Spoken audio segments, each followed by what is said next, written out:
The British Open is the most respected tournament in the world. I never even played bloody golf before, Dad. Mind your language on the course. Flippin' heck. Mark, how are you? Congratulations. The Phantom of the Open is such a wonderful film. Oh, thanks, Ben. And so based on the story of Maurice Flitcroft, who achieved notoriety when he entered the 1976 British Open, despite never having played a round of golf in his life, is he a folk hero, a dreamer, or was he just a bit mad? That's the question people have to answer for themselves. Yeah, I guess I had to answer it too. He would certainly love to be thought of as a folk hero, I think. I think he was a dreamer. It says professional. You sure? Well, practice is the road to perfection. You know, he practiced really religiously. He practiced really hard. He took it seriously. And he wasn't defined by other people. You know, he'd hear other people's views of him, but he wasn't going to be defined by another man's opinion of him. He put in the practice, and it hadn't gone as well as it might have done that day, but he wasn't going to accept that he was the world's worst golfer. And I love that about him, even when all the evidence, you know, was contrary and all the newspapers were calling him that. No, he stuck to his guns. Have they got the real Maurice Flitcroft? Sorry! No, I think that's him. And if you watch the YouTube films, you can't believe it. You think you must be taking the piss. You must be doing this with a wink in the eye. But he's not. He's sincere. He has sincere faith in himself. He really puts his money where his dreams are, you know, and his imagination of what his potential is and who he is. He never betrays it. He never walks out on that. I like that about him. Were you much of a golfer yourself before you took on this role? No, I played as a kid, but I haven't played since my teenage years. And so what was involved in, I guess, embodying someone who was not a natural golfer, but believed that they could be? What was involved? Being a bad enough golfer to do that, really. Yeah, I didn't have to practice too hard to be bad enough. Well, mostly it was a change in my heart and my mind, not to take the victim position and not to be worried about what other people think of me. Mostly it was a change inside my psyche, really, that needed to happen for me to be able to play Maurice. The golfing was okay. Well, let's talk about that. When this script landed on your desk, what appealed to you most about this story and this character? This Don Quixote aspect of him, you know, that he honored his imagination of how he saw the world and how he saw himself. I liked also that he was very generous and did this for other people too, encouraged other people not to think or speak badly about themselves, but not to take what other people said personally and to do the best they can. He did that for his sons and for his mates at the steel mill, at the yard, as it's called. I like that he's very loving with his wife and faithful with his wife. And yeah, I mean, actually, I guess in the film, he does admit to his wife it didn't go as well as it could have done. So there's a little bit of we imagine that he might have been like that with his wife. He had a great sense of standing up against injustice too, didn't he? And he felt that the British Open authorities were unjust to him. And I agree with him. I think they were. I think they overreacted. And they would have been much smarter to embrace him and make him an icon of what, after all, the tournament is meant to be. It's meant to be an open, you know, and occasionally you get, like happened with Raikkonen at the American tennis championships, you get someone who comes from nowhere and wins the thing. You get natural gifts in sports and in the arts, and that's a wonderful thing. And he should have really been celebrated rather than banned, but they were embarrassed, and so they took the meaner course with Maurice. I want them barred from every club in the country. So those things all appealed to me. I forget what your question was now, but when the script came to me, it was all those things that appealed to me. And you touched on a little earlier, like at the time, Morris was a walking punchline in the UK after his performance at the British Open. And this film is inherently funny, but there is some also real emotional weight to Morris's story. How did you find that balance? You talked about the sincerity of the man, which I think is important here. I don't tend to think in terms of defining terms like this as a scene of emotional weight. I mean, I just live the story as best I can, you know, and just try and be present and be as truthful as I can. You don't really have anything much to do with those defining aspects as an actor in film.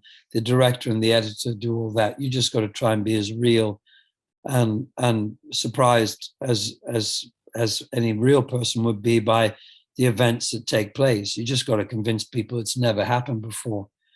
So having some kind of idea outside of what this should be isn't so helpful. It's just a person like you and I who's encountering the next question and trying to do our best. You mentioned the director, Craig Roberts, and I don't think anyone does this type of biographical comedy drama as well as the British. But The Phantom of the Open to me was an elevated example. It had some fantasy elements. Craig Roberts, who was wonderful in the lead character in the movie Submarine a few years ago, now seems to be one of Britain's most exciting new directors. What was he like to work with? I'm glad you feel that way about him, Ben. I am excited about him. He's a lovely guy with a lovely sense of humor. Obviously, for me as an actor, though some actors are not good directors, I'm not a good director. He is a good director as well as a good actor. So he's in that line of the great Vittorio De Sica, the Italian, or Orson Welles, Clint Eastwood. They're obviously way down their career compared to lovely Craig, but he has an ambition for British film to bring more color into it and more, what would you call it, magic realism or fantasy and all that wonderful stuff that we've enjoyed the Mexican cinema doing, and Italian cinema has always done it. And we've tended to, our great directors, Mike Leigh and Ken Loach, and even if you go back, well, Stanley Kubrick, are pretty imaginative. So I think he's leaning back into that, bringing some more fantasy and color and imaginative stuff into film, Craig. That was his experience. And certainly the film he made before this with Sally Hawkins about a schizophrenic woman, very, very disturbing film, but it has a similar edge of magic realism to it. And I know that is his particular ambition, and that's going to be a flavor he's going to bring to British cinema. For me, it's nice to be in a comedy too. I've done a lot of comedy in the theater, and I love doing comedy in the theater, but not been cast so much in comedies in film. And now with Don't Look Up and this film, I'm starting to enjoy being in comedies and films.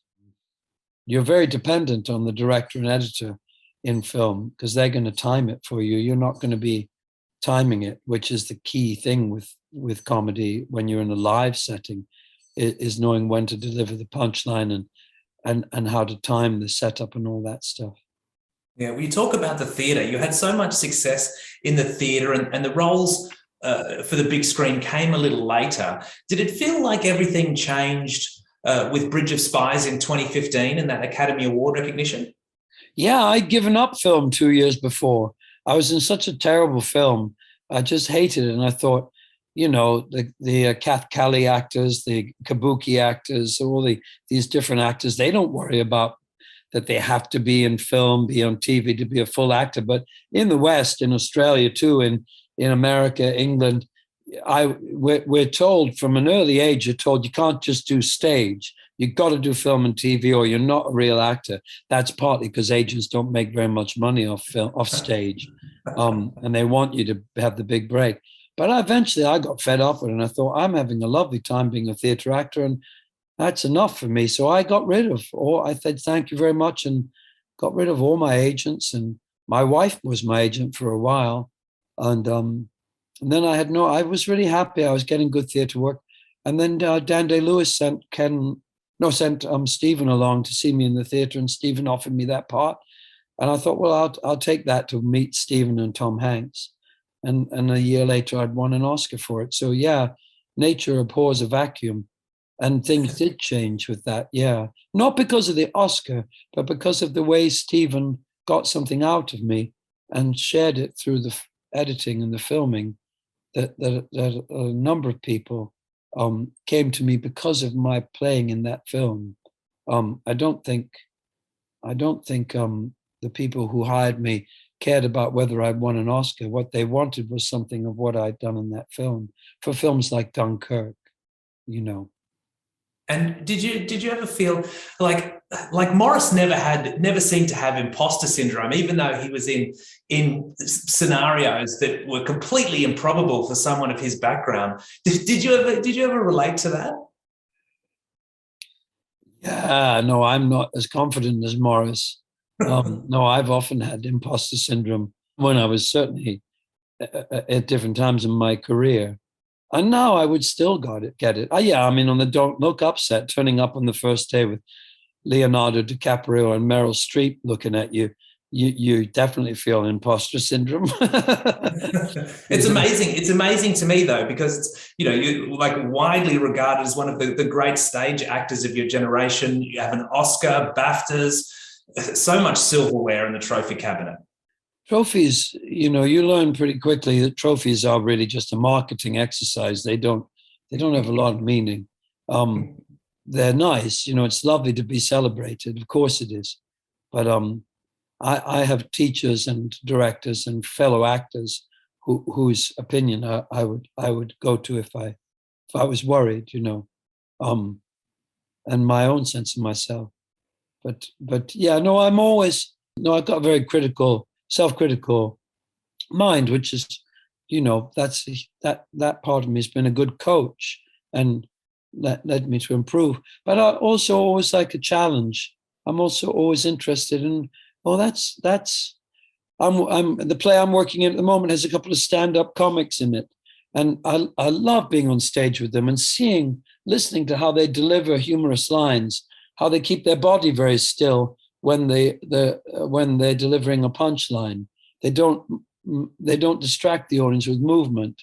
Very interesting skills I'm learning from them, because I was never a stand-up comic.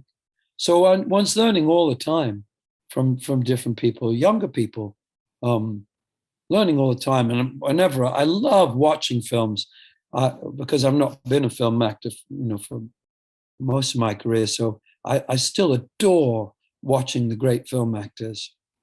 And learn a lot from Mark, I think you should put yourself in that same category. We've run out of time. Oscar winner, Sir Mark Rylance, thank you so much for joining me on Real Talk. My pleasure. Cheers, Ben.